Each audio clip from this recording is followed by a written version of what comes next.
Fala pessoal, sejam bem-vindos a mais um vídeo do Raiz do Valor. Nesse vídeo eu vou fazer uma classificação aqui dos melhores e piores investimentos para os investidores pessoa física. Agora, é importante destacar que essa classificação considera basicamente as características estruturais de cada um desses ativos. Ou seja, não quer dizer que um ativo, porque necessariamente vai ser classificado como ruim para o investidor, ele todas as vezes vai ser ruim para o investidor que resolver aportar nesse tipo de ativo. O que eu quero dizer quando eu falo de características estruturais do ativos é que alguns deles têm pontos que são intrinsecamente ruins para quem está investindo naquele tipo de ativo, seja porque cobra taxas muito caras, seja porque a tributação aplicada a esse tipo de ativo é desvantajosa para um investidor pessoa física, ou seja porque foi um ativo pensado e estruturado pelo mercado para ser ofertado ao investidor pessoa física, mas que nem por isso é uma boa opção para esse investidor. É uma melhor opção para quem está oferecendo do que para quem está colocando seu dinheiro nesse tipo de ativo. Então, as três premissas básicas desse vídeo aqui, a primeira delas é a mais importante de todas, que é considerar que o investidor investe apenas naquilo que ele conhece a fundo. E essa é tão importante que eu vou deixar ela fixada aqui embaixo desse vídeo, para que a gente não esqueça dessa premissa. A segunda é que a gente está considerando o investimento nesses ativos que eu vou mostrar aqui, com o objetivo de acumular patrimônio para o longo prazo, e não necessariamente para você acumular por um curto prazo para usar esse dinheiro em algum objetivo que você tenha de curto ou médio prazo. O objetivo aqui, quando a gente analisa esse tipo de investimento, esses investimentos que eu vou colocar aqui, é para construir patrimônio para o longo prazo e permitir uma liberdade financeira, uma aposentadoria em um futuro de longo prazo. E quando eu falo longo prazo, eu estou falando aí em prazos superiores a 15, 20, 30 anos. E a terceira característica, como eu falei no começo do vídeo, é que eu não vou analisar um ativo específico. Então, quando eu vou classificar aqui as ações, eu vou classificar o ativo ações, a categoria ações, considerando todas as suas características e não uma ação específica. Quando eu for classificar aqui títulos públicos, eu não vou pegar um título público, mas sim todos os títulos que são oferecidos na plataforma do Tesouro Direto e todas as características aplicáveis a todos os títulos, se elas são benéficas ou não para o investidor, se elas jogam contra ou jogam a favor para um investimento a longo prazo. Então, vamos começar aqui essa classificação. A gente começa com disparadamente o pior de todos os investimentos, que é o COI. Dá para a gente classificar aqui como péssimo, na verdade, daria para a gente criar uma categoria apenas COI, porque, para quem não está familiarizado, o COI é o Certificado de Operações Estruturadas. Ele basicamente, e dá para resumir como um contrato de aposta. É a instituição financeira que está oferecendo o COI para você. Ela monta uma operação em que, se o resultado for A, vai ser favorável a você e você vai ganhar conforme as especificidades do COI que você investiu. No entanto, se o resultado for B, quem vai ganhar é a instituição financeira. Agora, independentemente do resultado ser A ou B, a instituição financeira sempre vai ganhar nas comissões cobradas pela comercialização desse COI. E não necessariamente ela é a contraparte. Algumas instituições oferecem um COI em que a situação A é favorável para o investidor 1, a situação B, que é o inverso da situação A, é favorável para o investidor 2. Então, as pontas desse investimento são esses dois investidores, mas a instituição ganhou na venda com as comissões para esses dois investidores. É um tipo de ativo que ele é feito estruturalmente para o investidor perder, fora que, além das taxas que você paga, geralmente são de curto prazo. Então, não tem o menor sentido para quem pensa em investir para o longo prazo, é realmente o tipo de ativo que, se deixasse de existir, não faria falta nenhum aos investidores. A segunda categoria que dá para a gente classificar aqui é o CDB de bancão, e aqui eu vou classificar ele como ok, porque é um bom instrumento, principalmente visando objetivos de curto ou médio prazo, ou também sua reserva financeira, mais ainda os CDBs que têm uma liquidez imediata, que permite que você saque esse dinheiro a qualquer momento, em qualquer urgência. Então, é o tipo de investimento que não é o ideal para quem está pensando em construir o patrimônio para o longo prazo, até porque, por mais que ele tenha um prazo longo, ele vai vencer e você vai ter que pagar o imposto de renda, e esses saques, ainda que você vá reaplicar esse dinheiro em um novo CDB do mesmo banco, você vai pagar o imposto de renda sobre aquele CDB antigo. E isso faz uma diferença grande quando a gente pensa nos juros compostos para o longo prazo. No entanto, como eu disse, a depender do seu objetivo, se for um dinheiro que não é para o longo prazo, e considerando também que os grandes bancos têm uma solidez financeira aqui no Brasil muito boa, é o tipo de investimento em que você coloca o seu dinheiro e consegue uma rentabilidade ok, nada demais, mas que está de acordo também com o risco que você está correndo. A gente já vai chegar mais à frente no Tesouro Direto, que oferece um risco mais baixo, com um retorno igual ou melhor, mas o CDB de grandes bancos também atende a uma parcela significativa da população de maneira razoavelmente bem. CDB de banquinho e fintech, péssimo investimento, isso porque o risco atrelado a esse tipo de investimento nunca é de acordo com o retorno, então por mais que você veja os retornos de 120% CDI, 150% CDI, sempre existem limitações, isso quer dizer que quando você vai crescendo o seu patrimônio, você não vai conseguir aportar, e nem é recomendado que você faça isso. Mas ainda que você quisesse fazer, você não vai conseguir colocar todo o seu patrimônio nesse tipo de investimento. Ele tem uma capacidade de receber aportes limitada e também tem um prazo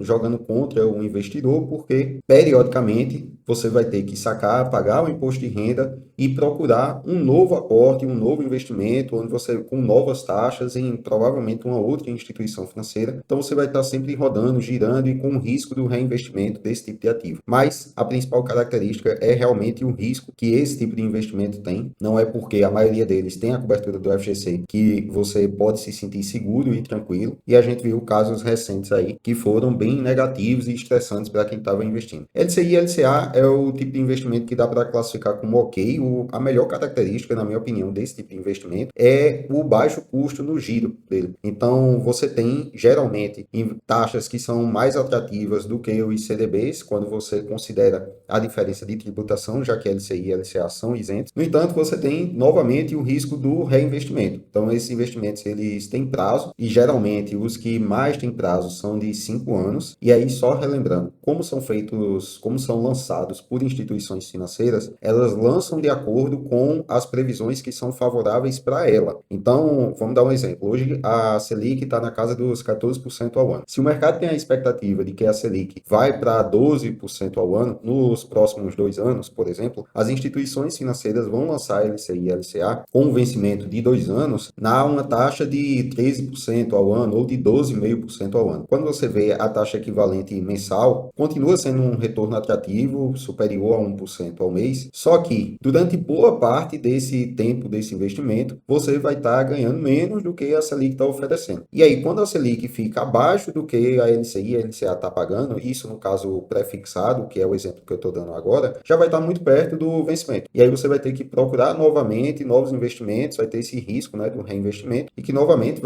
vão ter novas ofertas sendo oferecidas aos investidores, mas em um cenário que vai ser novamente favorável para a instituição financeira.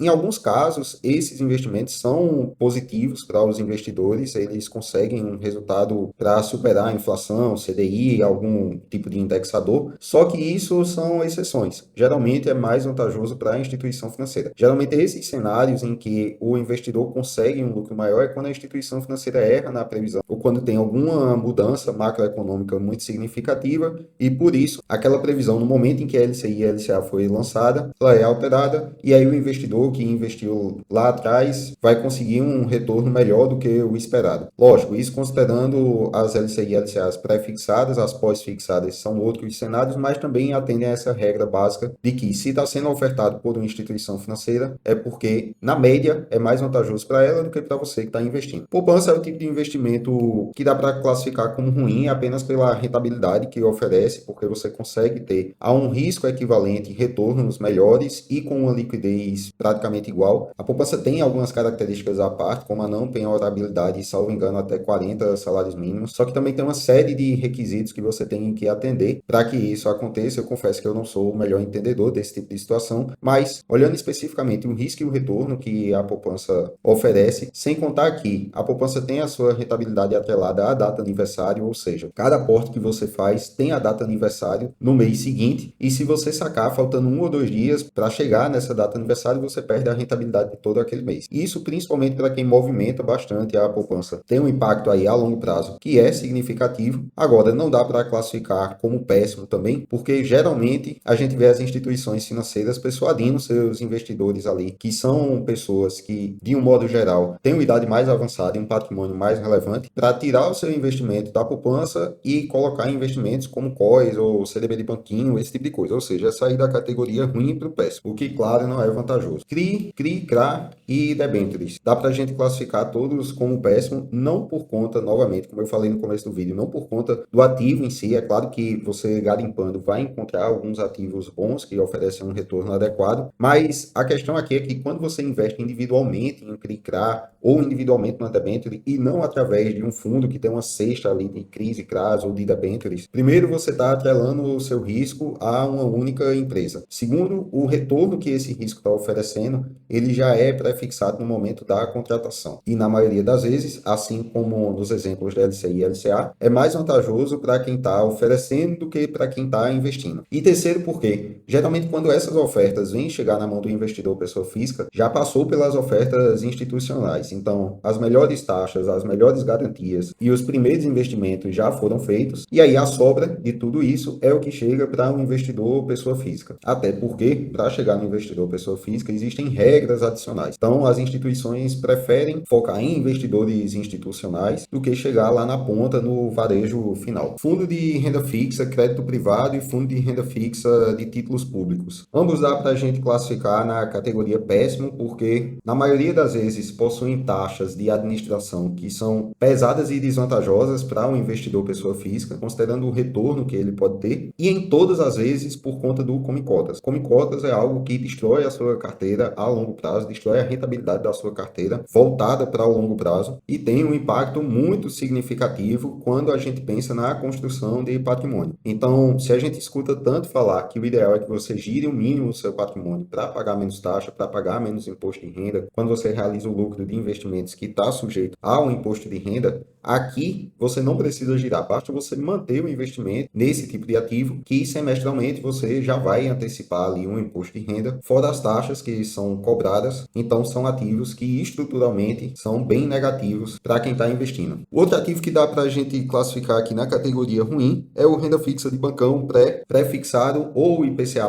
E o porquê da diferença para LCI, LCA ou o CDB de bancão é que geralmente o CDB de bancão tem uma liquidez mais rápida quando não é uma liquidez diária, e a LCI e a LCA oferecem retornos que são mais atrativos do que esses pré-fixados ou de IPCA+. O outro motivo também para ser classificado como ruim, não na categoria ok ou ideal, é que a gente tem investimentos via Tesouro Direto em títulos públicos que tem um risco de crédito menor, tem uma rentabilidade praticamente igual na maioria dos casos. Além disso, por mais que esse tipo de renda fixa de grandes bancos ofereça até prazos grandes, como 7, 8 anos, ainda não se compara aos prazos que você consegue através dos títulos públicos no Tesouro Direto, que podem ser de 20, 30 anos. Então aqui novamente tem um custo do giro da carteira e o risco do reinvestimento de qual vai ser o novo cenário que você vai encontrar daqui a X anos quando esse investimento vencer. Agora chegou a hora do primeiro investimento que dá para entrar na categoria ideal, que é a de previdência privada. E aqui o ponto de atenção que eu quero chamar é que tem diversas, aliás, a maioria das previdências privadas não são vantajosas para quem está investindo exclusivamente por conta das taxas. Tem taxa de administração, taxa de carregamento, taxa de saque, entre outras, mas todas essas taxas aqui são riscos e custos que são administráveis pelos investidores no momento de investir. Lembra da primeira premissa que eu falei de só invista no que você conhece? Considerando que o investidor fez o seu papel de casa, estudou ali a previdência privada que ele quer aportar, fez o comparativo das taxas cobradas, escolheu o tipo de tributação ideal para o objetivo que ele tem com esse investimento, que em 99% dos casos deve ser a tributação regressiva, para que você atinja a alíquota de 10% quando seu investimento tiver mais do que 10 anos, o investidor vai sim conseguir escolher boas previdências que existem no mercado e que vão ser favoráveis, seja no modo PGBL, para que ele faça o diferimento do pagamento do IR na declaração de ajuste anual, ou seja na VGBL, para que ele tenha um investimento que não vai ter a melhor taxa de retorno, nem a melhor rentabilidade que o mercado pode oferecer, mas que vão ter características previdenciárias e que podem ter uma tributação menor comparado a outros ativos, principalmente de renda fixa, já que você consegue aí ao longo do tempo diminuir de 15% para 10% a sua alíquota de IR, fora que você também consegue livrar, se for no caso da VGBL, livrar esse valor que está aportado do inventário e passar diretamente aos seus sucessores no momento do seu falecimento, para para que eles utilizem esse dinheiro para as primeiras necessidades. Então é sim um investimento que, se bem pensado, bem estudado e bem filtrado, dá para a gente colocar ele na categoria como ideal e dá para você carregar aí por muito tempo, ajudar na construção do seu patrimônio e que oferecem características que os outros investimentos não oferecem. A próxima categoria é tesouro direto e, como eu falei, dá para a gente classificar na categoria ideal. E aqui a gente fala independentemente do título que você está escolhendo. Se você é um investidor que está investindo nos títulos do tesouro direto, pensando em levar até o vencimento, em colher aquela rentabilidade que está sendo oferecida, como hoje a gente tem títulos atrelados à inflação, oferecendo uma rentabilidade de mais 7% ao ano, compondo isso em prazos grandes, como vencimento para 2050, 2040, tem um retorno bastante atrativo. Vence aí com folga a maioria dos investimentos no mercado, inclusive investimentos em renda variável, que por ter um risco maior, também deveria oferecer retornos maiores, mas a verdade é que esse tipo de título tem um risco de crédito baixo e oferece um retorno bastante atrativo. Se você investe nos títulos do Tesouro Direto pensando na marcação a mercado, também pode ser positivo. Você só tem que estar consciente dos riscos que você corre e que não são poucos quando você está querendo lucrar na marcação a mercado. A gente viu nos últimos anos muitas recomendações de investir em tesouro IPCA mais de um prazo longuíssimo aí, para quando a taxa de juros caísse, a expectativa da taxa de juros caísse, você conseguisse lucrar com a marcação a mercado desse tipo de investimento. No entanto, meu amigo, você tem que lembrar que você está apostando na queda da taxa de juros em um país que historicamente tem uma taxa de juros muito alta, em alguns momentos que foi descontrolada. E sem contar que as ações advindas do governo, seja ele de direita, de esquerda ou de qualquer partido, geralmente não vêm acompanhadas de uma grande responsabilidade fiscal, o que ajuda na perspectiva de que a taxa de juros se mantenha elevada. E isso deve ser considerado no momento do seu investimento. Mas se é o tipo de dinheiro que é voltado para o longo prazo e que, se você ganhar em um curto prazo na marcação a mercado, você vai realizar para colocar em um outro canto que vai render mais, ok, tá ótimo. E se esse não for o caso, mas você conseguir manter esse dinheiro investido usando daquela boa rentabilidade que você contratou no momento do investimento até o prazo do vencimento, que geralmente vai ser um prazo mais longo do que os outros de renda fixa, também vai ser um cenário positivo. A diferença aí é o prazo de quando isso vai se concretizar. Outro tipo de investimento que dá para a gente classificar como ideal são os ETFs, tanto os de títulos públicos quanto de ações. Isso porque, no caso dos títulos públicos, primeiro você livra a pequena taxa de custódia cobrada pela B3 referente aos títulos públicos, é uma taxa pequena, mas que tem um impacto no longo prazo, e geralmente essa troca é feita pela taxa de administração cobrada pela gestora do ETF, que são inferiores à taxa da B3. Então você tem um ganho ao longo prazo, que pode fazer a diferença, mas a principal vantagem dos ETFs de títulos públicos é que você pode manter aquele dinheiro aportado sem o pagamento do imposto de renda com o giro da carteira. Vamos lembrar que o imposto de renda só é pago no caso dos ETFs quando você saca a cota, quando você vende a sua cota daquele fundo de investimento e, enquanto o seu dinheiro estiver aportado,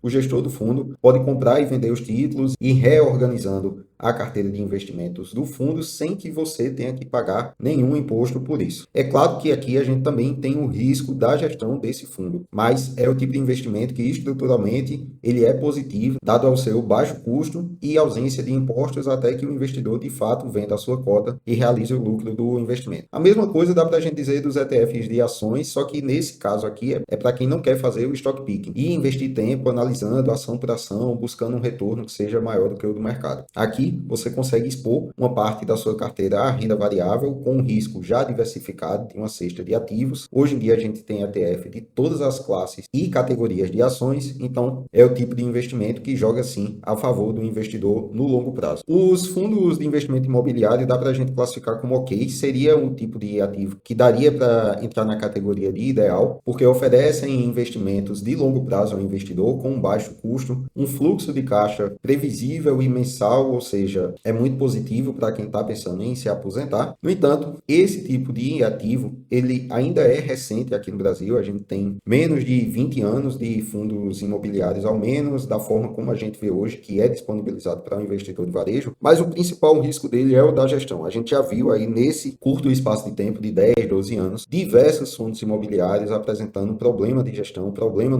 na base de ativos escolhidas, que geram um impacto direto na cota do investidor. Então, aqui, para escolher o fundo imobiliário, é preciso que você faça um trabalho praticamente igual ao de escolher ações individualmente. E esse trabalho é não só no momento da escolha, como também no acompanhamento desse investimento ao longo do tempo. Partindo agora para as ações em si, dá para a gente classificar como um tipo de investimento ideal para quem quer construir patrimônio para o longo prazo e que tem a sua estrutura que joga a favor do investidor. Os pontos negativos de ações o grande investimento de tempo que você tem que fazer na análise das empresas para a decisão de investimento e o acompanhamento que você vai ter que fazer dessas ações durante o período investido. Agora, considerando que é o tipo de ativo que oferece uma altíssima liquidez, isenção no recebimento de dividendos para quem recebe até 50 mil por mês por CNPJ, isenção na realização de operações com lucro em casos de venda até 20 mil por mês, fora as diversas distorções que a gente vê de curto prazo no mercado que abrem janelas positivas para aportes. Então você consegue investir em ações que são subprecificadas por algum histerismo de curto prazo do mercado e carregar aquilo ali para o longo prazo. Fora que quem investe para o longo prazo em boas companhias historicamente tem proteção também contra a inflação, porque as empresas tendem a repassar a inflação nos seus produtos vendidos e isso faz com que os seus resultados acompanhem no mínimo a inflação e consequentemente a cotação das suas ações. É o tipo de investimento que sem dúvida nenhuma, se bem feito, dá para classificar na categoria ideal, ou a gente poderia até criar uma categoria acima da ideal apenas para ações, porque joga bastante a favor do investidor que sabe o que está fazendo e que entende do que está investindo ali em cada uma das empresas escolhidas. É o típico investimento que faz muita diferença na construção de patrimônio para o longo prazo e é um dinheiro que deve ser investido totalmente sem prazo. Se você tem prazo para o dinheiro que você vai colocar em ações, não invista. Escolha qualquer outro ativo que esteja de acordo com o prazo que você vai precisar desse dinheiro,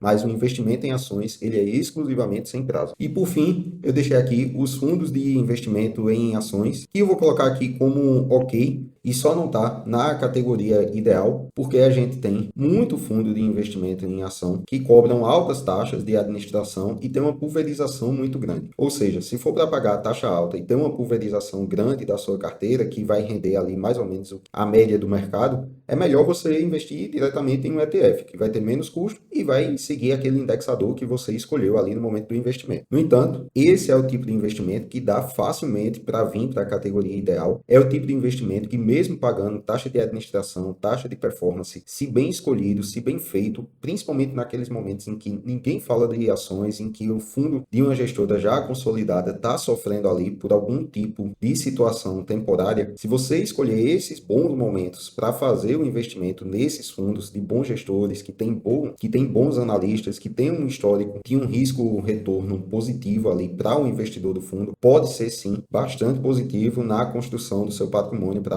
aposentadoria para longo prazo. Eu pessoalmente conheço pessoas que são trabalhadores normais, funcionários públicos, que passaram a vida investindo em fundos de ações e hoje têm uma situação de vida bastante confortável ali, mais do que milionário, e tem um volume significativo do seu patrimônio investido em fundos de ações. E isso não porque foi a maior parte dos seus investimentos na época de construção de patrimônio. São pessoas que investiram em imóveis, que investiram em renda fixa, mas que destinaram uma parcela desse investimento para bons fundos de ações e que, pela rentabilidade que esse ativo ofereceu no longo prazo, acabou superando os outros investimentos feitos e hoje representa 70%, 80% do patrimônio desse investidor. E é isso. Essa é a classificação. Comenta aqui embaixo se você concorda ou não, o que é que você mudaria aqui nessa classificação desses investimentos, o que é que você acha que dá para fazer diferente e também o que é que faltou para a gente classificar aqui dos investimentos que são popularmente oferecidos aos investidores. E se você quer saber como montar uma carteira de investimento específica para o seu perfil de investimento, de acordo com os seus objetivos, com o seu conhecimento e com a sua tolerância a risco, eu vou deixar o link aqui embaixo na descrição do vídeo da consultoria de investimento que eu ofereço e é feita diretamente por mim. Você responde a um breve questionário e eu entro em contato com você para te explicar a consultoria, os valores e o que você recebe em troca, tá bom? Se você gostou do vídeo, não esquece de seguir o canal, deixa o like aqui embaixo e até a próxima. Valeu!